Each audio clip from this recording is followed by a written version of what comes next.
같이 제목 읽어볼까요? 시작. 신구약의 유사점. 신구약의 유사점. 여러분, 붕어빵. 요즘 겨울철이니까 붕어빵. 요즘에는 붕어빵 보기도 힘든 것 같아요. 찾아보기 힘든 것 같은데, 붕어빵이라는 말이 무슨 뜻입니까?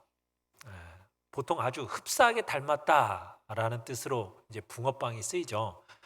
저 녀석은 지 아버지 붕어빵이야, 이렇게 얘기하잖아요. 그러니까 붕어 같은 한 모양 같은 그 한 틀에서 찍혀 나오는 빵. 그러니 다를 리가 없겠죠. 구약과 신약이 이와 같다는 얘기입니다. 구약과 신약이. 그러니까 붕어빵이라는 거예요. 성경에 대한 대표적인 오해 가운데 하나가 뭐냐면요, 이 붕어빵과 같다는 이 점을 무시하는 거예요. 그러니까 구약과 신약이 매우 같은데, 이게 이상한, 또 다른 사람들은 자꾸 서로 다른 내용을 담고 있는 것처럼 얘기를 해요. 그러니까 신약이 생긴 이후로 이젠 더 이상 구약은 더 필요 없다, 이런 식의 주장도 있습니다.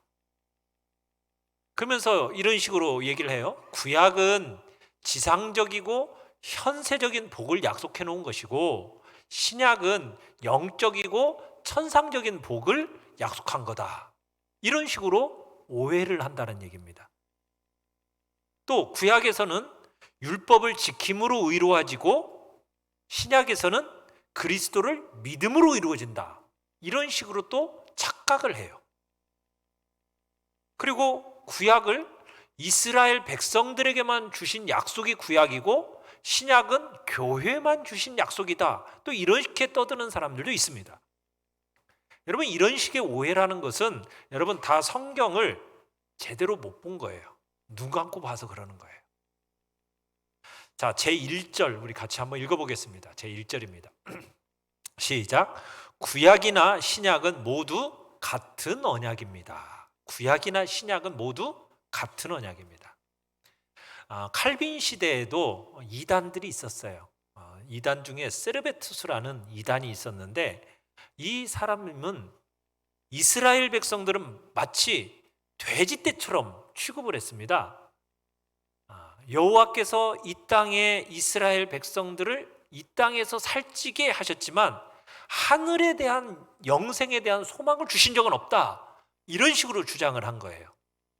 그러니까 이스라엘에게는 다만 지상에서만 잘 먹고 잘 살도록 약속하셨다, 이렇게 주장을 하는 겁니다.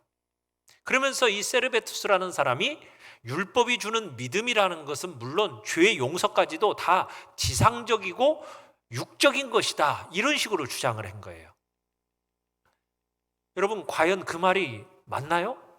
아니에요. 하나님이 이 구약의 족장들과 맺으신 이 언약은요, 본질과 신체에 있어서 우리와 맺은 언약과 너무 흡사합니다. 붕어빵이란 얘기예요.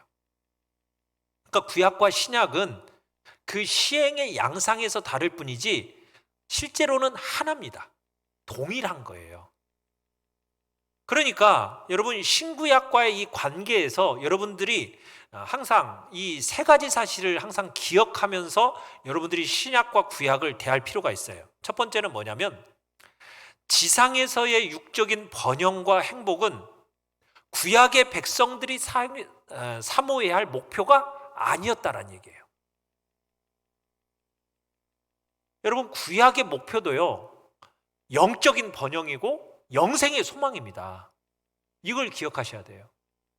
구약은 다 지상적이고 이 땅에서의 어떤 육체적인 번영과 행복을 위한 책인 것처럼 착각해서는 안 된다라는 겁니다. 이런 사실을 다 율법과 선지자들을 글을 통해서 다 보증해 놓고 있어요. 두 번째는요, 구약의 백성들을 하나님께로 이렇게 묶어놓는 이 언약은 그들의 행위를 통해서, 공로를 통해서 여러분 그들을 부르신 게 아니에요. 그들을 부르심은 오직 하나님의 긍휼하심으로 말미암아 그들을 불렀다라는 것을 기억하셔야 돼요. 그러니까 구약 성경은 어떤 행위요, 공로를 통해서 마치 구원받는 것처럼 얘기해서는 잘못된 거란 얘기죠. 세 번째, 여러분, 구약의 백성들이 구원을 얻음에 있어서 누구를 의지해야 됐을까요?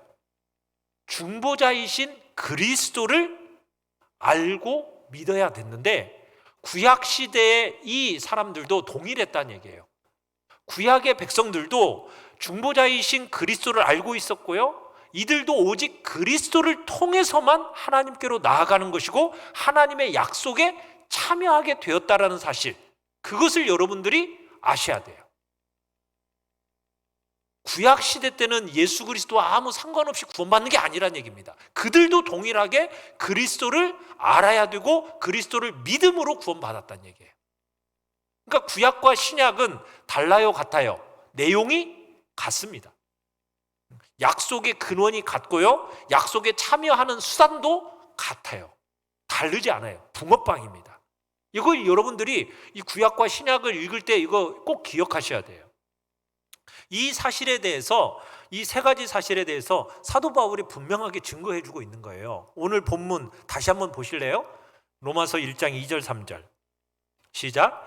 이 복음은 하나님이 선지자들을 통하여 그의 아들에 관하여 성경에 미리 약속하신 것이라. 그의 아들에 관하여 말하면 육신으로는 다윗의 혈통에서 나셨고. 자, 바울이 지금 얘기하고 있는 바가 뭐예요? 이 복음은 뭐라고 얘기하고 있어요? 하나님이 누구를 통해서? 선지자들을 통해서 그의 아들에 관해서 미리 성경에 얘기하셨다라고 얘기하고 있잖아요. 그러니까 구약 성경에도 이미 누구에 대한 얘기가 나와 있다는 얘기예요. 그리스도에 대한 이야기가 이미 쭉 얘기가 나와졌고, 정하신 때가 되니까 그의 아들에 관해서 선포하셨다는 얘기입니다. 마찬가지로 로마서 3장 21절에서도 동일하게 얘기하고 있어요. 같이 한번 읽어보죠. 시작. 이제는 율법 외에 하나님의 한 의가 나타났으니 율법과 선지자들에게 증거를 받은 것이라. 여러분, 복음, 율법 위에 나타난 이 하나님의 의, 이 의가 뭐에 의해서 증거를 받은 거라고요? 율법과 선지자들에게 증거를 받은 거라고 얘기했어요. 그러니까 복음 자체를 통해서 가르쳐지는 바 이 믿음의 의는 율법과 선지자들이 증거해 준 거라는 얘기예요. 그러니까 복음은 분명히 사람들의 마음을 어디에 두도록 하고 있습니까? 이 현세에 두지 않고 복음은 항상 어디에다가 우리의 마음을 두도록 하고 있죠? 저 하늘, 그죠? 영원한 생명에다가 소망을 두고 살아가게 하는 것이 복음이잖아요. 근데 이 복음을 누가 증거해 줬다고요? 율법이 증거해 줬고 선지자들이 증거해 줬다고 얘기하고 있는 거예요. 그러니까 이 땅의 쾌락거리들에게 매이지 않고 하늘에 있는 소망을 선언한, 그리로 마음을 옮겨가주게 해준 것이 복음인데, 이 복음의 가르침은 영적인 거잖아요. 우리에게 썩지 않는 생명을 소유하게 해준 거잖아요. 이 복음의 이 약속이 누구로부터 시발점이에요? 어디로부터 준비되어진 거예요? 구약이에요. 구약의 백성들에게 그 얘기를 해준 거란 말이에요. 그러면은 구약의 이 율법이 그냥 육신적이고 이 세상적인 것에만 약속을 해줬겠어요? 아니라는 거죠. 구약은 동일하게 뭐예요? 영원한 우리의 영혼을 돌아보는 데 힘쓰도록 해야 되는 말씀이라는 거예요. 지금 그 얘기를 하고 있는 거예요. 그래서 바울이 이 구약 성경은 미래의 생명에 대해서 관심을 두고 있다는 것을 너무도 분명하게 입증해 주고 있는 겁니다. 그래서 똑같은 이유로 아까 얘기했던 것처럼 구약에서도 우리의 어떤 구원이라는 것이 우리의 공로가 아니라는 거죠. 우리의 노력이 아니라는 거죠. 행위가 아니라는 거예요. 동일하게 하나님의 값없으신 긍휼하심에 의해서 되어졌다라는 것을 구약이 얘기해 주고 있는 거고, 구약이 또한 그리스도의 중보로 말미암아 구원이 이루어진다라는 것, 오직 그리스도를 믿음으로 그리스도에 의해서 확증된다라는 그 결론을 구약에서도 얘기하고 있다라는 겁니다. 여러분, 이 얘기를 구약을 읽을 때 어떻게 읽어야 될지 아시겠어요? 그러니까는 구약을 읽으면서 야, 이렇게 하면은 이 땅에서 잘 되고 잘 먹고 잘 산다더라, 그런 식으로 구약을 적용하고 생각하지 말라라는 거예요. 동일한 복음의 선포 내용을 하나님의 그 자비하심, 의롭다 하심, 이것을 동일하게 구약에서도 신약과 동일하게 선언하고 있다라고 여러분들이 구약을 읽으면서 그렇게 적용해 나가야 돼요. 이게 그리스도 안에서 그렇게 정리가 되는 거거든요. 그래서 구약의 백성들을 그리스도와 떼어놓고 생각해서는 돼야 안 돼요. 안 돼요. 구약을 읽을 때에도 여러분 믿음의 의, 이 도리하고 떼놓고 생각하면 안 되는 겁니다. 구약의 백성들도 그리스도를 알아야 되고 그리스도를 믿음으로 구원받은 거예요.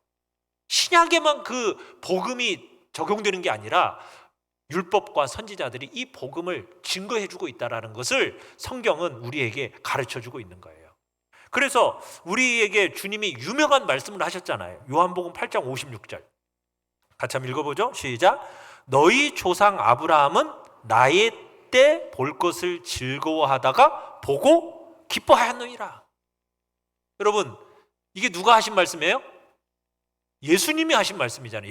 예수님이 나의 때 볼 것을 즐거워하다가 뭐 했다? 보고 기뻐했다. 그럼 아브라함이 어떻게 그리스도를 봐요? 봤다라는 거예요. 믿음으로.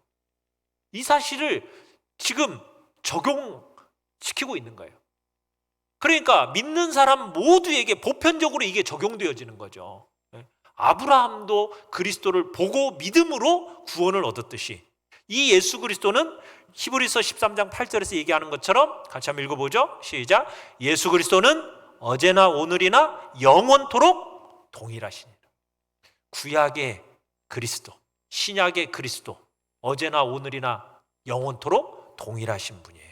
그래서 구약은 언제나 그리스도와 영생을 목표로 삼았다라는 것을 여러분들이 기억을 하시길 바라요.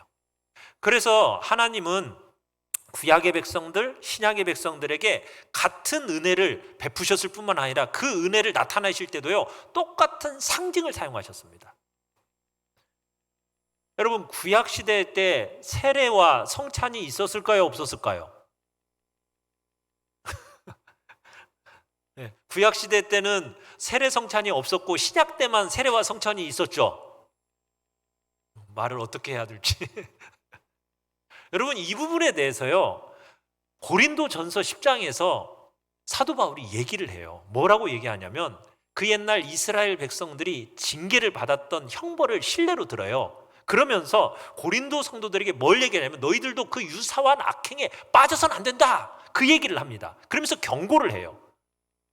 이스라엘 백성들이 당한 그 징벌을 신약을 사는 우리들도 당할 수 있다라는 거예요. 면제받는 것처럼 무슨 특권이, 지금 이 시대를 사는 우리에게 무슨 특권이 있는 것처럼 착각하지 말라는 거예요. 그 얘기를 사도 바울이 얘기를 합니다. 나는 세례로 말미암아 하나님의 인치심을 받았고 또 나는 날마다 성찬에도 참여하고 있으니까 나는 훌륭한 약속을 부여받은 존재 아니야?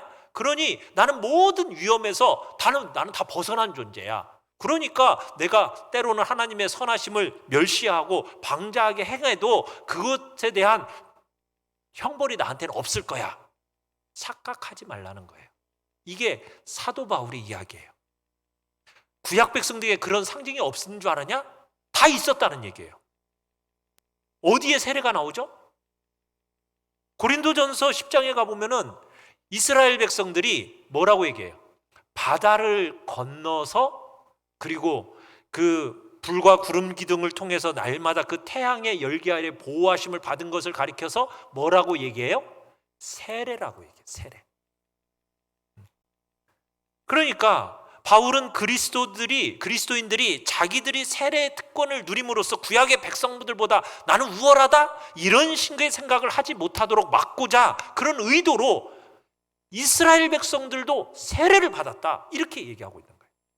거기에다가 고린도전서 10장 3절을 한번 읽어볼까요? 시작. 모두가 같은 신령한 음식을 먹으며 모두가 같은 신령한 음료를 마셨으니, 여기서 신령한 음식, 신령한 음료, 이걸 가리켜서 뭐라고 얘기해요? 그리스도라고 얘기해요. 그리스도. 바울이요. 그러면서 바울은 하나님께서 하늘에서부터 만나를 내리셨을 때 그저 이스라엘 백성들의 배만 채우고자 그 만나를 내리신 게 아니라는 거예요. 그 만나를 통해서 하나님은 뭘 그들에게 알리고 싶으셨던 거예요? 그리스도 안에서 영적인 생명을 얻는다라는 것을 미리 보여주셨다라는 거죠. 그 하나님의 그 신령한 신비를 내리셨다라는 것을 알게 하시기 위해서 그 만나를 내려주신 거예요. 그러니까 이스라엘 백성들이, 구약 백성들이 여러분 만나를 먹었다라는 거, 그것은 뭘 먹고 마셨다라는 거예요? 예수 그리스도를 먹은 거예요. 반석을 쳐서 물이 나왔다라는 것은 누구를 먹고 마신 거예요? 예수 그리스도의 그 피를 먹고 마신 거예요. 그러니까 이스라엘 백성들도 만나와 그 반석의 물을 통해서 먹고 마심을 통해 예수 그리스도의 살과 피에 동참했다라는 그런 의미가 그 안에 들어있는 거고, 신약을 살아가는 우리는 직접적으로 떡과 포도주를 통해서 예수님의 살과 피를 먹는 이 성찬 예식이 동일한 생명의 약속을 전해주고 있다는 것을, 이게 영적인 성례로서 인쳐져 있다는 것을 지금 얘기하고 있는 겁니다. 그러니까 구약과 신약은 다른 거예요? 다르지 않은 거예요? 다르지 않아요. 동일해요. 자, 제2절로 가봅시다. 제2절 시작. 구약의 족장들이 보여주는 증거. 자, 구약의 족장들 하면 아담, 아벨, 아브라함, 이삭, 야곱, 이런 사람들이 다 족장들이라고 얘기해요. 여러분, 이 구약의 족장들도요, 살아있는 생명의 말씀으로 조명을 받았습니다. 그래서 하나님께 가까이 나아갈 수 있었던 거예요. 이 사람들도 다 영원한 하나님의 나라에 들어갔어요. 천국에 들어간 거예요. 이 사람들이 진정 하나님께 참여했고 영원한 생명의 축복을 받았다는 얘기입니다. 그런데 이 사람들이 받은 약속들이 어떤 현세적이고 육적인 것으로 보기가 쉽지만은 여러분, 이것보다는 영적이고 내세적이다라는 것이 훨씬 더 강해요. 왜 그러냐면 하나님께서는 이 자신의 종들과 이 언약을 맺으실 때마다 이런 말씀으로 언약을 맺었어요. 레위기 26장 12절 같이 한번 읽어보겠습니다. 시작.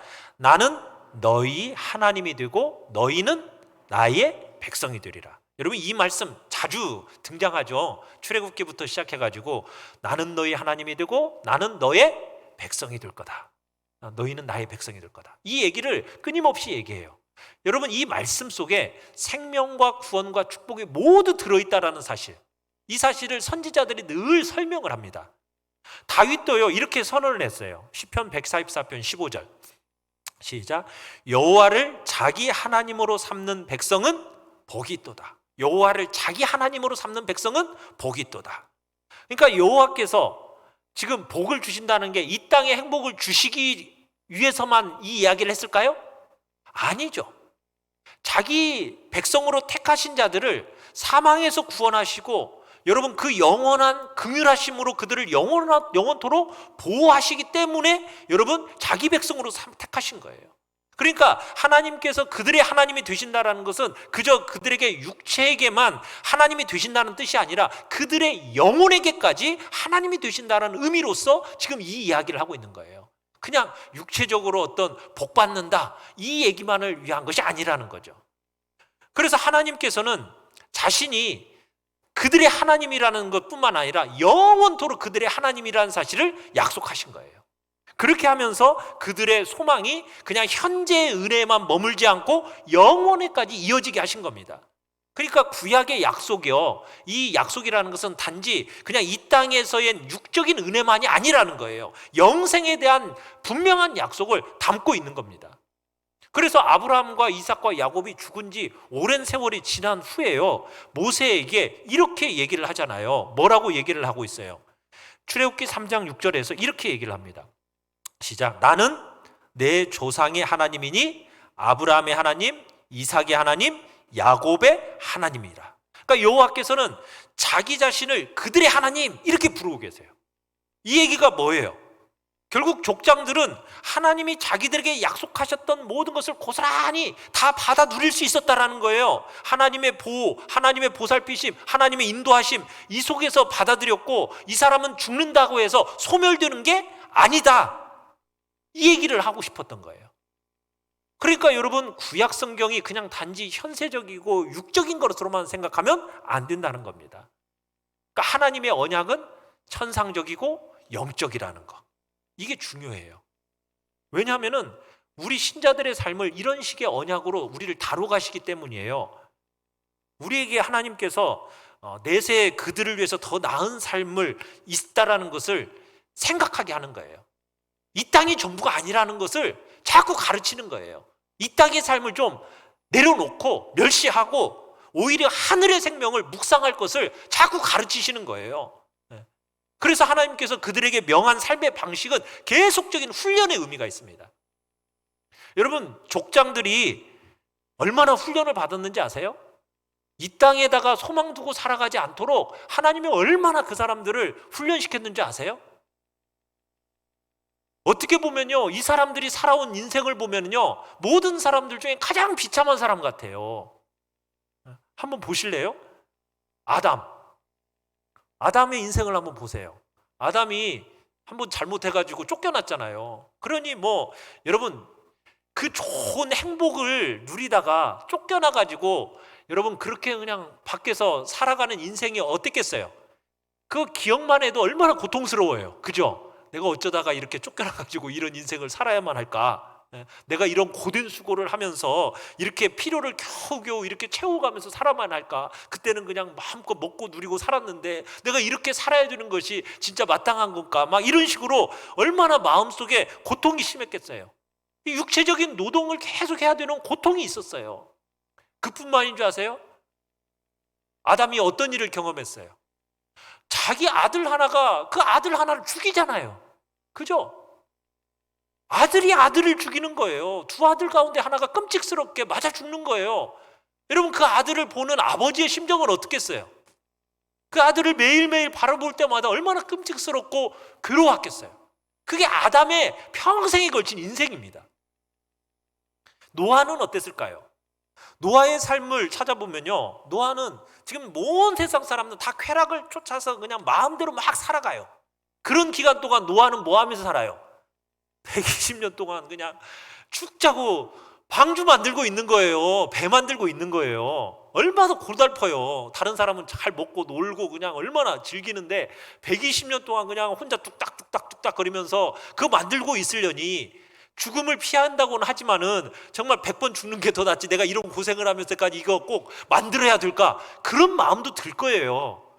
여러분, 그럼 방주 들어가가지고 10개월 동안 지내는 동안은 좀 재밌게 행복하게 나는 살았다 하면서 그렇게 살만 했을까요? 여러분, 한번 생각해 보세요. 그 안에 지금 뭐가 들어있어요? 온갖 놈의 짐승들 다 들어있어요. 그 짐승들한테 뭐 해줘야 돼? 맨날 먹을 거 줘야 돼. 그럼 먹기만 해요? 싸잖아요, 싸. 얼마나 거기에 분비물, 똥들, 그냥 막 배설물들 가득가득 했겠어요. 근데 그거 치울 수 있어요, 없어요?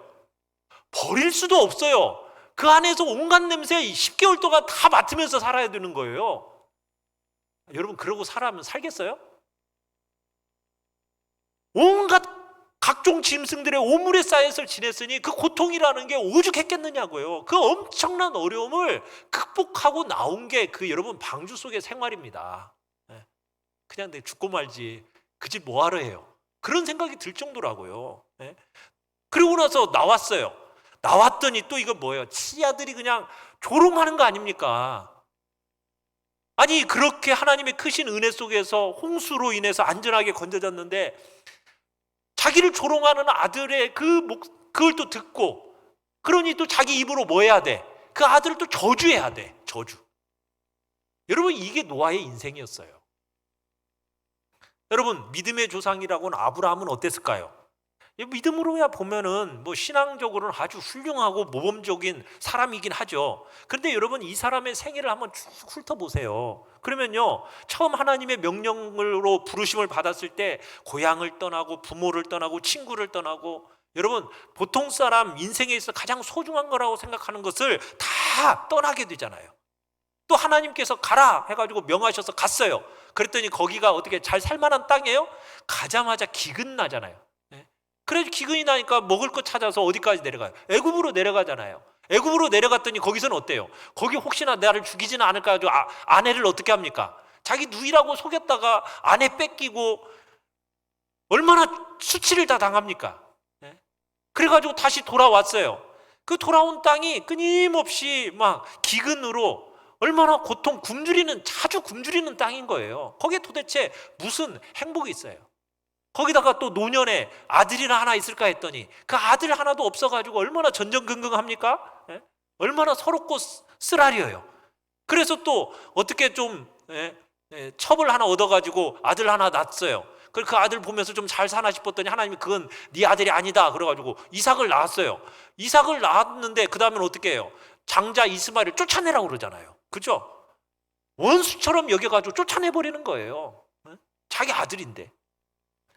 그래서 이삭 홀로 남으니까 그 지친 삶을 이 아들한테 좀 위로받으면서 살까 싶었더니 하나님이 뭐라고 그래요? 그놈의 아들 잡아 죽이래요. 죽여서 번제로 바치라는 거예요. 아니, 아들을 자기 아버지가 살육한다라는 건 여러분 이게 얼마나, 이 재난 중에서 얼마나 큰 재난이에요. 여러분 이렇게 아브라함의 인생이 평생 이리저리 흔들리고 괴로움을 당하는 인생이에요. 누군가 파란만장한 인생을 소재로 해서 영화 한 편 제작하라고 하면 아브라함이 정말 적절한 모델이 된다니까요. 그게 지금 아브라함의 인생이에요. 이삭은 어떻습니까? 이삭은 뭐 아브라함보다는 뭐 그렇게 고통이 심하지 않았던 것 같아요. 그렇지만 이삭도 마찬가지예요. 최소한의 행복도 누리지 못하고 온갖 역시 어려움 겪고 이 땅의 행복을 누리지 못해요. 야곱은요? 야곱은 대박이잖아요. 그죠? 불행의 아이콘이에요. 불행의 아이콘 하면은 이 정말 지극한 불행만을 겪은 사람의 두드러진 표본 하면은 이게 야곱이에요. 형의 위협을 받아가지고 괴로운 소년 시절을 겪다가 또 쫓겨나듯이 부모를 떠나고 고향을 떠나서 외삼촌 라반한테 갔더니 라반이 잘 대해주던가요? 외삼촌이 그냥 계속 어떻게 해요? 7년 동안 혹독한 잔인한 종살이를 시키더니 조금 아내를 제대로 얻는가 싶었더니 어때요? 아내도 속여가지고 그냥 다른 여자를 아내로 맞이하지.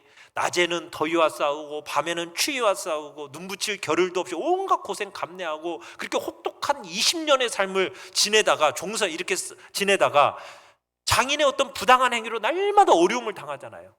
가정에 들어가면 어떻게 편안하게도 했나요? 맨날 아내들끼리 그냥 싸우고 지지고 볶고 하잖아요. 네? 그러죠? 서로 미워하고 싸우고 경쟁하고 막 이런 탓에 집안은 항상 어수선해요. 그 다음에 고향으로 돌아왔어요. 그랬더니 돌아오는 도중에 극진히 자기가 진짜 사랑했던 아내는 어떻게 돼버려요? 라헬은 죽어버려요. 또 라헬이 낳은 그 사랑스러운 아들 요셉은 어떻게 돼요? 맹수에게 찢겨주겠다고 그러면서 그 소식을 듣더니 여러분 얼마나 찢어지게 가슴이 아파요. 아들이 죽었다고 그러니. 거기다가 또 딸은 어때요? 강간당해요. 네? 그 강간당한 이 일을 보고서는 이 아들들이 어떻게 해요? 이제 복수극을 시행하잖아요. 그러니까 복수극을 시행하니까는 그 땅 거민들에게 미움을 당해가지고 항상 살해의 위협 속에서 전전긍긍하면서 살아요. 또 그 아들 맏아들 르우벤이 무슨 짓을 합니까? 자기 아내하고 또 통간하고 아내를 능욕하는 범죄를 저지르잖아요. 또 그 얼마 있다가는 유다 집안에서 또 근친상간이 일어나죠. 아유, 집안에 이런 부끄러운 일들이 계속 일어나면 여러분 살만하겠습니까? 자식 있다고 그냥 몇 명, 12명이나 되는 것들이 그냥 얼마나 그러는지. 생애 종말에 가까웠어요. 그래가지고 집안 또 그냥 기근이 일어나니까 가족들이 굶주림을 해결하고자 좀 자식들을 보내놨더니 한 놈은 또 감옥에 갇혔다고 그러고 돌아와요. 그러더니 돌아왔더니 또 어떻게 해요? 베냐민, 자기가 그렇게 기쁨을 주는 베냐민을 또 데려가야 된대요. 그러니 빼앗기면서 그냥 내줘야 되고. 불행이요, 홍수처럼 밀려오는 상황 속에서 여러분 평안이라고는 술 쉴 틈이 있을 것 같아요? 없었어요. 그런 인생을 살고 바로 앞에 딱 선 순간 바로 앞에서 야곱이 뭐라고 얘기해요? 내 인생이 내 조상들보다 짧은 인생인데 험악한 인생을 살았다고 그렇게 얘기를 한다고요. 이게 뭘 얘기하는 거예요? 이 땅에 소망을 둘 게 아니라는 거예요. 뭐예요? 이 땅에 소망 둘 게 아니라는 결론을 내리고 있는 거예요. 이 거룩한 족장들이 다 하나님께로부터 오는 복된 삶을 구했다라는 것을 분명히 하고 있는 겁니다.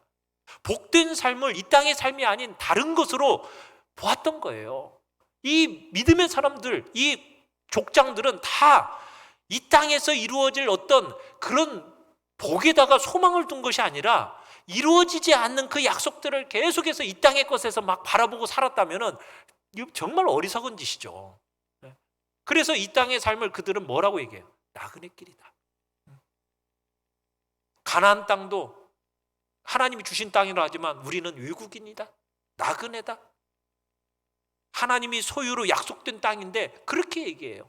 그러면서 그 가나안 땅에서 이 사람들이 얻은 거라고는 무덤 이후에는요 발붙일 땅을 얻지도 못했어요. 결국 이 거룩한 족장들이 이 땅의 삶 속에서 수고하는 동안 뭘 목표로 삼았다는 얘기입니까? 여기에다 소망을 두지 않았다는 거예요. 하늘에, 미래의 복된 삶, 하늘에 소망을 두고 살았다는 거예요. 야곱은요 더 높은 축복을 바라지 않았다면 굳이 그렇게 장자의 권리를 그렇게 위협을 무릅쓰면서까지 그렇게 추구했겠어요? 근데 야곱이 마지막 숨을 거두면서 이런 얘기를 해요. 창세기 49장 18절 같이 한번 읽어보겠습니다. 시작. 여호와여 나는 주의 구원을 기다리나이다. 아니 지금 죽음을 앞둔 마당에 무슨 구원을 기다린대요? 이게 무슨 얘기예요? 야곱은 알고 있었던 거예요. 죽음이야말로 새 생명의 시작이다. 이 사실을 깨닫고 있었기 때문에 죽어가는 중에 이 얘기를 한 거예요. 나는 주의 구원을 기다리나이다. 죽음이 최종의 경계고 목표였다면 여러분 이런 얘기하지 않았겠죠. 죽음 이후의 영생의 삶이 목표였다라는 것을 분명하게 얘기하고 있는 거예요. 제3절로 가봅시다. 제3절 시작. 다윗, 욥 등이 보여주는 증거. 다윗의 예언에서도요 이런 증거가 분명해요. 물론 시기적으로는 다윗은 다른 선지자들에 비해서는 좀 앞서니까 좀 희미하게 하늘의 식비에 대해서 말했을 거예요. 근데 다윗의 예언이요 하나님의 약속이 뭔지를 분명하고도 확실하게 보여줍니다. 현세적이기보다는 천상적이고 육적이기보다는 영적이다라는 것을 얘기하고 있는 거예요. 그래서 다윗이 이 땅의 삶에 어느 정도의 가치를 두었는지 이 말씀들에서 잘 보여줘요. 자, 시편 39편 12절입니다. 시작. 나는 주와 함께 있는 나그네이며 나의 모든 조상들처럼 떠도나이다. 그러니까 나는 나그네고 떠도는 인생이다라고 얘기하고 있어요. 이 땅의 삶이 그렇다는 얘기예요. 그 다음에 시편 39편 5절 6절 시작. 나의 일생이 주 앞에는 없는 것 같사오니 사람은 진실로 모두가 허사뿐이니이다. 진실로 각 사람은 그림자같이 다니고 헛된 일로 소란하며. 그러니까 이 땅에 사는 것이 허사라는 거죠. 헛된 일로 소란한 인생이다라고 얘기를 하는 거예요. 그러면서 시편 39편 7절에 이렇게 얘기를 해요. 시작. 주여 이제 내가 무엇을 바라리요? 나의 소망은 주께 있나이다. 나의 소망은 주께 있나이다. 이 땅의 것, 이게 경광은 이게 아니라는 거예요. 안정된 게 없다라는 것을 고백하는 겁니다. 그러면서 하나님에 대한 확고한 믿음을 붙드는 거죠. 자기 행복을 다른 곳에서 찾는 법이 없어요. 그런데 다윗은 신자들에게 참된 위로를 주고자 할 때 언제든지 하나님, 그죠? 나의 소망은 주님께 있다라고 생각하도록 자꾸 촉구하고 있는 거예요. 그러니까 시편에 나타나는 여러 구절들 속에서 여러분 신자들의 번영에 대한 이야기도 나타나지만 그 번영이라는 것은 하늘의 영광을 적용시키지 않고서는요 그 의미를 제대로 파악할 수가 없는 겁니다. 그러니까 하나님께서는 그의 종들의 이 악인의 욕심으로 인해서 여러분 얼마나 우리 믿는 자들이 의인들이 괴로움을 당하고 찢겨지고 죽도록 내버려 두시는 경우가 얼마나 많은지 알 수가 없어요. 하나님은 그렇게 내버려 두신다니까요. 그러다 보니까 다윗이 이런 고백을 해요. 같이 한번 읽어볼까요? 시편 73편 2절 3절 시작. 나는 거의 넘어질 뻔하였고 나의 걸음이 미끄러질 뻔하였으니 이는 내가 악인의 형통함을 보고 오만한 자를 질투하였음이로다. 거의 넘어질 뻔. 그 걸음이 미끄러질 뻔했대요. 왜? 악인의 그 형통함을 보니까 뭐 정말 질투가 나니까 넘어질 뻔했어요. 그러다가 뭐라고 그 고민이 해결되어지냐면 시편 73편 16절로 17절입니다. 시작. 내가 어쩌면 이를 알까 하여 생각한즉 그것이 내게 심한 고통이 되었더니 하나님의 성소에 들어갈 때야 내가 깨달았나이다. 그러니까 다윗이 하나님의 성소에 들어가면서 이 고민이 해결이 되었다라고 노래하고 있는 거예요. 그러니까 다윗이 고백한 게 뭐예요? 하나님께서 자기 백성에게 약속하신 것들은 이 땅에서 거의 이루어지지 않는다라는 것을 거룩한 그 구약의 족장들을 보면서 깨달았다라는 거예요. 아, 이 땅에서는 그 약속들이 거의 안 이루어지는 거구나. 그러다가 마음을 어디로? 하나님의 성소로 딱 돌려서 딱 보니까 이 땅에서의 삶의 그림자 속에 나타나지 않는 거기에 감추어져 있는 것이 있구나. 그게 뭐냐? 하나님의 심판대가 있구나. 하나님의 심판대. 그게 눈으로는 확실하게 볼 수 없지만 믿음으로 깨닫는 것으로 만족했던 거예요. 이런 확신에 의지해서 세상에서 무슨 일이 일어나든 간에 하나님의 약속들이 성취될 때가 반드시 오리라는 것을 의심하지 않았던 거예요. 여러분, 그 하나님의 약속들 이게 반드시 이루어지는데 꼭 이 땅에서만 이루어져야 된다. 여러분, 그렇게 생각하실 필요가 없다라는 거예요. 왜? 영원한 생명과 하나님의 심판대가 있다라는 것을 우리는 알기 때문이라는 거죠. 그래서 신뢰할 수 없고 덧없이 사라져가는 그 세상의 복들에 우리들이 기대어서 평안을 찾는 그런 어리석은 일을 우리는 해서는 안 돼요. 우리는 지혜로운 자로서 전혀 다른 종류의 행복을 추구한다는 사실을 여러분들이 기억해야 되는 거예요. 욥이요, 다른 이와 같은 놀라운 말을 했어요. 욥기 19장 25절로 27절입니다. 같이 한번 읽어봅니다. 시작. 내가 알기에는 나의 대속자가 살아 계시니 마침내 그가 땅 위에 서실 것이라. 내 가죽이 벗김을 당한 뒤에도 내가 육체 밖에서 하나님을 보리라. 내가 그를 보리니 내 눈으로 그를 보기를 낯선 사람처럼 하지 않을 것이라. 자, 욥이요, 자기의 소망이 땅에 붙어 있는 것이 아니기 때문에 그 고난 속에서도 눈을 들어서 미래의 영생을 바라봤다는 거예요. 그 고난 속에서 욥의 그 엄청난 고난이지 않습니까? 그 고난 속에서 뭘 바라봤다고요? 영생을 바라봤어요. 영생을. 왜냐하면 욥이 무덤 속에서 누워있는 동안에도 그의 대속자가 자기와 함께 계시리라는 것을 보았기 때문에, 무덤 속에서 대속자가 나와 함께 계신다, 이걸 보았다라는 거예요. 여러분, 이 땅의 삶만이 여러분 생각하는 사람이라면 여러분 죽음이 최후의 절망, 아마 그럴 거예요. 이 땅의 삶만 생각하는 사람이면 죽으면 끝이라고 생각하잖아요. 그런데 죽음도 욥의 소망을 앗아갈 수 없었던 거예요. 그래서 욥기 13장 15절에서는 이렇게 얘기를 해요. 시작. 그가 나를 죽이실지라도 나는 그를 의뢰하리라. 그를 의뢰하리라. 그러니까 욥의 믿음은 이 땅에 전부 다 둔 게 아니라 영생과 하늘의 소망을 두고 살았다는 걸 보여주는 거예요. 후기 선지자들도 마찬가지예요. 여러분, 점점 이제 선지자들이 가면 갈수록 하나님 예수 그리스도에 대한 영생의 계시가 빛이 막 더해지거든요. 여러분, 창세기 3장 15절이 원시복음이라고 그래요. 거기에서 아담에게 첫 번째 약속을 하나님이 주셨잖아요. 그때는 아주 계시의 불꽃이 약한 불꽃처럼 희미했어요. 그런데 점점 이제 시대가 가면 갈수록 그 불꽃이 덧붙여져요. 그러면서 점점 빛이 강해지고 그 광채가 넓게 비치다가 모든 구름이 딱 거치면서 말라기 때는 뭐라고 얘기하고 있어요? 예수 그리스도의 그 계시가 환하게 비춰지는 의의 태양, 그렇게 얘기를 하죠. 공의의 태양이신 예수 그리스도, 그분에 대한 온 땅에 충만하게 빛을 비출 것을 얘기를 하거든요. 자, 그 선지자들이 신자들의 복락을 말씀하지만 여러분, 이 땅에서의 삶에서 볼 수 있는 행복은 거의 흔적조차 나타나지 않아요. 뭐 선지자들이 하나님의 선하심을 기리기 위해서 세상적인 어떤 혜택들을 옷 입혀서 사람들에게 표현하기는 하지만 거기에 우리가 염두에 둘 필요는 없고, 항상 보면은 영적 생명의 복락에다가 필연적으로 바라보도록 만들었다라는 것을 우리가 봐야 되는 거예요.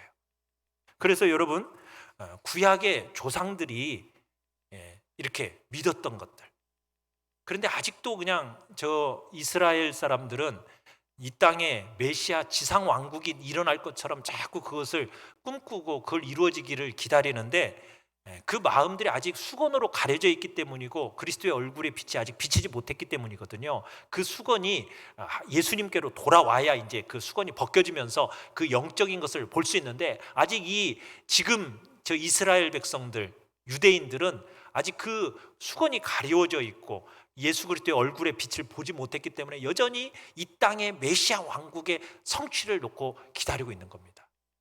여러분, 그러나 구약은요, 신약과 뭐다? 붕어빵이다. 잊지 마세요. 뭘 잊지 말라고요? 붕어빵. 구약과 신약은 붕어빵이다. 같은 약속이다.